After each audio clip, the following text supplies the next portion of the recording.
नमस्ते बच्चों, मैं पिंकी गांधी फ्रॉम लियाल पब्लिक स्कूल। आज हम करेंगे हिंदी सेकंड का पार्ट 2, वर्ण, वर्णमाला एवं वर्ण के भेद। इस चैप्टर को अध्याय को शुरू करने से पहले आप मुझे ये बताओ कि पार्ट 1 में आपने क्या पढ़ा था। पार्ट 1 में हमने पढ़ा था भाषा और भाषा के प्रकार। भाषा क्या होती है? जब हम आपस में एक दूसरे से बात करते हैं, उसकी बात को समझते हैं या अपनी बात को उसे समझाते हैं, तो जिस चीज का प्रयोग किया जाता है, जिन शब्दों का प्रयोग किया जाता है, उसको हम क्या कहते हैं? भाषा कहते हैं। जब आप कक्षा में मुझसे कोई बात कहते हो या मैं आपसे कोई बात कहती हूँ, तो जिन शब्दों का प्रयोग किया जाता है, उन शब्दों को क्या कहते हैं? उन शब्दों को भाषा कहते हैं। भाषा किसी भी प्रकार से हो सकती है, मौखिक भी हो सकती है और लिखित भी हो सकती है। जब आप मुझसे बोल के बात करते हो तो वो हो जाती है मौखिक भाषा। और जब आप मुझे लिख कर कोई, जैसे आपको क्लास में कोई काम करने के लिए दे दिया, ब्लैक बोर्ड से करने के लिए दे दिया, तो वो क्या हो गया? वो लिखित रूप हो गया भाषा का, कि आप अपना काम कर रहे हो, कॉपी में नोट डाउन कर रहे हो, तो वो कौन सी भाषा हो गई? लिखित भाषा हो गई। अगर कक्षा में आपसे कुछ पूछा जाता है, आप उसका जवाब देते हो, तो वो क्या होगी? मौखिक भाषा होगी, है ना? तो भाषा बनती कैसी है? भाषा बनने का तरीका क्या होता है? जो भाषा में शब्द प्रयोग किए जाते हैं, उन शब्दों में जो एक एक अक्षर आता है, जो एक अक्षर होता है ना, उसे हम बोलते हैं वर्ण। जैसे आप इंग्लिश में लिखते हो एबीसीडी होती है, अल्फाबेट बोलते हो उसको, ऐसे ही हिंदी में हम इनको बोलते हैं वर्ण। और उन वर्णों को मिला के जब शब्द बनता है, तो हम उसको बोलते हैं वर्णमाला। और आगे हम इस चैप्टर में बहुत सी और भी चीजें बता रखी है। चैप्टर को शुरू करने से पहले मैं आपको थोड़ा सा समझा देती हूँ कि इसमें और क्या क्या है। सबसे पहले देखो देखो, हमें यहाँ दे रखा है वर्ण। मैंने यहाँ पे वर्ण को एक मोती के समान मान लिया, कि एक अक्षर यानी कि एक मोती। ठीक है? कैसे बनते हैं ये वर्ण? जैसे वर्ण में क्या दे रखा हमें, कि मुख से निकली ऐसी ध्वनि जिसके टुकड़े नहीं किए जा सकते, उसे हम कहते हैं वर्ण। जैसे पहला अक्षर है क, हलंत यानी कि आधा क, हमने क्या किया? उसको स्वर से अलग कर दिया। अब मैं आपको पहले ये क्लियर कर देती हूँ कि स्वर और व्यंजन होते क्या हैं। स्वर कौन कौन से होते हैं सर? जिसमें आ ई ई ये सब होते हैं, वो होते हैं स्वर। और व्यंजन क्या होते हैं? क ख ग घ ये होते हैं व्यंजन। और एक और आपको चीज क्लियर कर दूं, कि स्वर के साथ में कोई भी चीज हमें लगाने की जरूरत नहीं होती, जबकि व्यंजन के साथ में जब स्वर लगाए जाते हैं तभी वो पूरे होते हैं। जो स्वर होता है वो, उसको किसी भी व्यंजन की जरूरत नहीं पड़ती। लेकिन जब व्यंजन जैसे क है, वो क अपने आप में अधूरा है, लेकिन अगर हम इसमें आ या ओ कोई भी मात्रा लगाएंगे तब उसका कोई अर्थ निकलेगा। वरना इसे क्या पढ़ा जाएगा? आधा क। आधा क का कोई अर्थ नहीं होता। जब हम इसमें स्वर लगा देंगे यानी कि अ लगा देंगे, तो ये बन जाएगा क। की आवाज आने लगेगी। इसमें हर व्यंजन के अंदर किसकी आवाज आती है? स्वर की आवाज आती है। एक बार बोल के देखो, क, ख, ग, हर एक वर्ण में आ रही है ना, हर एक व्यंजन में स्वर की आवाज आ रही है। यानी कि व्यंजन जो है वो अपने आप में अधूरा होता है, अपने आप में, जब तक उसमें कोई स्वर नहीं मिलता। लेकिन स्वरों को किसी की जरूरत नहीं पड़ती। एक बार वापस से देखिए, देखो यहाँ क्या लिखा हुआ है, मुख से निकली ऐसी ध्वनि। ये क है ना, मुख से निकली ऐसी ध्वनि जिसके टुकड़े नहीं किए जा सकते, वो वर्ण कहलाती है। इसको हम और नहीं तोड़ सकते, ये अपने आप में आधा का पहले से ही है, इसे हम नहीं तोड़ सकते। तो ये क्या कहलाएगी? वर्ण कहलाएगी। यानी कि एक मोती, यानी कि एक अक्षर, है ना? आगे मैंने आपको बता रखा है कि वर्णमाला। वर्णमाला क्या होती है? वर्णों की माला। यानी कि एक मोती आपके किसी काम का नहीं होगा, है ना? जब हम इसको धागे में पिरो करके पूरी माला बनाएंगे, तभी आप उसका प्रयोग कर पाओगे। वर्ण यानी कि एक मोती, वर्णमाला यानी कि बहुत सारे मोती जिससे बनाई गई है वर्णों की माला, जिसको आप पहनने के काम में ले सकते हो। वर्णों की माला यानी कि वर्णमाला। क्या परिभाषा होती है इसकी? स्वरों और व्यंजनों को एक साथ क्रम में लिखना वर्णमाला कहलाता है। जब हम स्वरों को और व्यंजनों को मिला करके कोई शब्द बनाते हैं, तो हम उसको बोलते हैं वर्णमाला। देखो यहाँ पे क्या था, कमल दे रखा था, हमने कमल को अलग किया, स्वरों को व्यंजनों से अलग कर दिया। कैसे लिखेंगे हम इसको? क, हलंत, प्लस इनमें कोई भी मात्रा नहीं है तो हम इसको स्वरों को इससे अलग करते जा रहे हैं। क प्लस अ प्लस म हलंत प्लस अ, कोई भी मात्रा नहीं है ना, इसीलिए हम इनका क्या लगाते जा रहे हैं, अ लगाते जा रहे हैं। प्लस ल हलंत प्लस अ, तो क्या बना ये पूरा, कमल, क म ल। तो एक अगर हम क को पढ़ेंगे तो क क्या है, एक वर्ण है, अपने आप में अधूरा, क का कोई मतलब नहीं है, लेकिन जब हम इसमें बाकी व्यंजन मिलाएंगे स्वरों के साथ तो क्या बन जाएगा, कमल, है ना। वर्ण से मिलकर के जो एक एक वर्ण है वो मिलकर के क्या बने, वर्णमाला, यानी कि पूरा शब्द बन गया। क्या बना ये पूरा शब्द, कमल। आगे देखो हमें यहाँ बता रखा है वर्णों के प्रकार।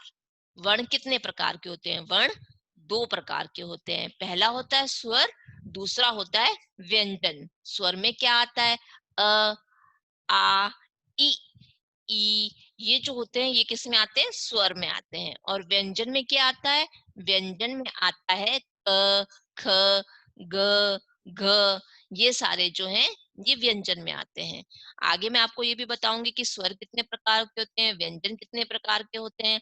आगे देखो यहाँ दे रखा है सभी व्यंजनों में अ की ध्वनि मिली हुई होती है। मैंने अभी आपको बताया था ना, कोई भी व्यंजन आप पढ़ोगे तो उसमें अ की आवाज आएगी। जैसे सुनाई दे रहा है ना, ख ग घ, सबके पीछे आपको क्या सुनाई दे रहा है, सबके पीछे आपको अ की ध्वनि आ रही है ना।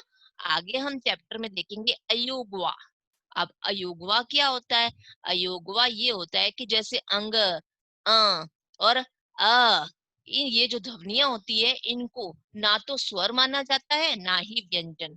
अब देखो आपको कहीं पे कोई प्लेस नहीं मिले, कोई जगह नहीं मिले तो आप गुस्सा हो जाओगे ना, ऐसे ही इनके साथ है, इनको ना तो स्वरों में शामिल किया गया ना व्यंजनों में शामिल किया गया। तो इनको बहुत तेज गुस्सा आ गया कि ऐसी क्या है, हमें ना आप स्वर में रख रहे हो ना व्यंजन में रख रहे हो। तो क्या किया गया, इनको अयोगवा का नाम दे दिया गया। ये जो तीनों शब्द है ना, अक्षर है ये तीनों, ये किस में आ गए, ये अयोगवा में आ गए। जब इनको ना तो स्वर माना जाता है ना ही व्यंजन माना जाता है तो इनको क्या माना जाता है, इनको अयोगवा माना जाता है। इनको उस जगह पर स्थान दे दिया गया कि आप यहाँ रहोगे, ठीक है। स्वर में मैंने आपको क्या बताया था, आ ई ई, ये तो स्वर माने जाते हैं। और व्यंजन क्या माने जाते हैं, क ख ग घ जो होते हैं वो व्यंजन माने जाते हैं। जो ये तीनों है ना, इन तीनों को क्या मानते हैं, ये क्या है, ये अयोगवा है, ठीक है। आगे हमें इस चैप्टर में अध्याय में बताएंगे संयुक्त व्यंजन। संयुक्त व्यंजन क्या होता है, दो व्यंजनों के संयोग से बनता है, ठीक है। दो जो वर्ण होते हैं इनको मिला करके श ये माना जाएगा। हमारी जो 12 खड़ी है ना, उसके अंदर क्या दे रखा है, हमारे जो ये है श त्र य और श, इनको कभी भी सीधा इस तरीके से नहीं लिखा जाता, इन दोनों को मिला करके ही श बनता है। जब भी हमें श लिखना होगा तो इन दोनों को मिला करके श बनता है, ठीक है। तो ये है श, इसका अपने आप में ऐसे कोई अस्तित्व तो नहीं होता, ये दो अक्षरों से मिलकर बनेगा। कुछ व्यंजन ऐसे होते हैं जिनका अपना कोई अस्तित्व नहीं होता, श का कोई अस्तित्व नहीं है, ये दूसरे वर्णों के संयोग से ही बनते हैं। ये दूसरे जो दो वर्ण हैं इन दोनों को मिलाने पर ही, जैसे आप लिखते हो ना फर्स्ट क्लास में आपने लिखा कर मिलाकर लिखो, तो दो अक्षरों को आप मिलाकर के एक शब्द बनाते हो, वैसे ही यहाँ पर है क प्लस श, तो यहाँ पे क्या बनेगा श। जैसे आप दो रंगों को मिला करके एक नया रंग बनाते हो, है ना, वैसे ही यहाँ पर है कि इन दो अक्षरों को मिलाने से क्या बनेगा, श बनेगा, है ना। जैसे क हलंत प्लस श, उसको मिलाने से क्या बनेगा, श। और श से हम क्या शब्द बना सकते हैं, श से हम बनाएंगे कक्षा और क्षत्रिय।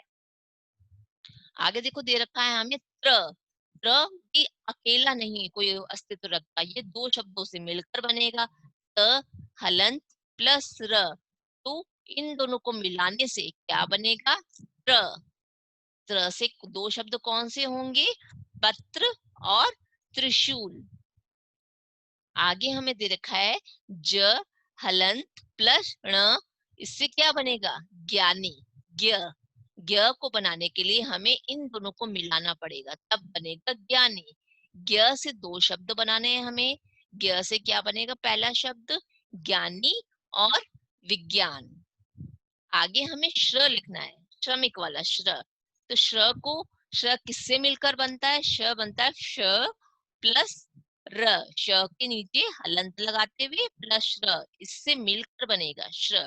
श्र से दो शब्द लिखेंगे, श्रमिक और श्रम। आगे हम देखो इस चैप्टर में और क्या पढ़ेंगे, और है हमारे लिए संयुक्त अक्षर शब्द। संयुक्त अक्षर का मतलब होता है दो व्यंजन एक साथ प्रयोग किए जाते हैं। कुछ शब्दों में दो व्यंजन यानी कि स और त, ये दोनों क्या है? ये व्यंजन है। व्यंजन के अंदर आते हैं ना, ये क ख ग में ही आते हैं, आ से अनार में थोड़ी आते हैं, क ख ग में आते हैं। ये तो दोनों क्या है? ये व्यंजन है। ऐसे शब्द होते हैं जिसमें दोनों व्यंजन होते हैं, ठीक है, जिनमें पहला व्यंजन स्वर रहित होता है। स, ये आधा स है, इसीलिए ये स्वर रहित है, इसमें कोई भी स्वर नहीं लगा हुआ। वैसे तो हर एक स्वर व्यंजन में किसकी आवाज आती है? स्वर की आवाज आती है, त ह की आवाज आ रही है ना, लेकिन ये क्या है? आधा है। तो इसको कैसे पढ़ेंगे? स, त। तो इसमें अ की आवाज नहीं आ रही है, तो इसमें जो पहला वर्ण है वो क्या होगा? स्वर रहित होगा, और दूसरा वाला स्वर सहित होगा, यानी कि इसमें अ की आवाज आएगी और पहले वाले में नहीं आएगी। तो इसको बोलते क्या है? इसको बोलते हैं संयुक्त अक्षर वाले शब्द। कौन से शब्द? संयुक्त अक्षर वाले। पहला स्वर रहित, दूसरा स्वर सहित, पहले वाला आधा और दूसरे वाला पूरा। इससे हमें शब्द बनाना है। इस त से क्या शब्द बनेगा? इस त से बनेगा अस्त। दूसरा है क्य, आधा क है, स्वर रहित है, और दूसरा य, अ की आवाज आ रही है ना, तो क्या बनेगा इससे शब्द? इससे बनेगा क्या। आगे हमें दे रखा है यहाँ पे न, आधा न, यानी कि स्वर रहित, और य में अ की आवाज आ रही है बाद में, तो ये हो गया स्वर सहित। तो इससे क्या शब्द बनेगा? इससे बनेगा न्याय।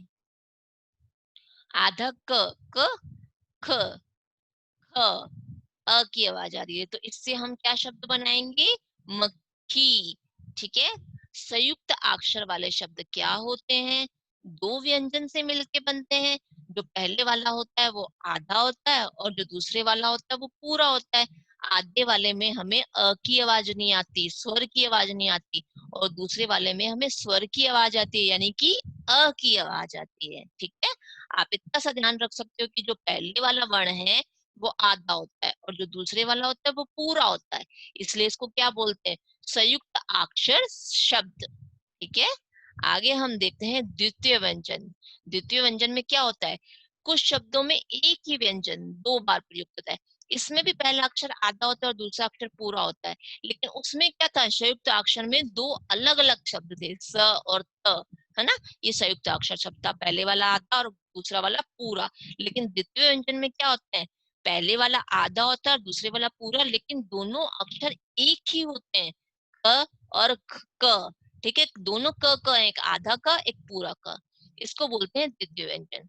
कुछ शब्दों में एक ही व्यंजन दो बार आता है, जिसमें पहले वाला व्यंजन स्वर रहित होता है और दूसरे वाला स्वर सहित होता है। ठीक है। समझ में आ गया ना दोनों में अंतर? उसमें अलग अलग शब्द होते हैं संयुक्त अक्षर में, और द्वितीय व्यंजन में दोनों एक ही शब्द होते हैं। अब हम आधा क और पूरा क से एक शब्द बनाएंगे। क्या बनेगा? पक्का। और आधा न और पूरा न से शब्द बनाएंगे अन्न। ठीक है। ये हो गया हमारा द्वितीय व्यंजन। देखो मैंने एक बार आपको बता दिया कि इस पूरे अध्याय में हम क्या क्या पढ़ेंगे। अब हम इस इसको हम अपनी अभ्यास पुस्तिका से देखते हैं। ठीक है। ये देखो यहाँ हमारा ये पूरा चैप्टर दे रखा है, जिसमें हम क्या क्या पढ़ेंगे? वर्ण, वर्णमाला एवं वर्ण के भेद। जिसमें हम सबसे पहले पढ़ेंगे वर्ण की परिभाषा, उसके बाद पढ़ेंगे हम वर्णमाला की परिभाषा। आगे हम देखेंगे स्वर को, व्यंजन को, और भी बहुत सी बातें हैं जो हम इस अध्याय में देखेंगे। लेकिन कब देखेंगे? अगली कक्षा में। ठीक है। आज की मेरी कक्षा यहीं समाप्त होती है, लेकिन पहले मुझे ये बताओ कि क्या आपको ये पूरा अध्याय जो मैंने अभी तक समझाया है वो अच्छे से समझ में आया है? अगर थोड़ा-सा भी डाउट है, तो अगली कक्षा में वो पूरा हो जाएगा। एकदम अच्छे तरीके से आपको ये अध्याय समझ में आना चाहिए। आज की मेरी कक्षा यहीं समाप्त होती है। धन्यवाद।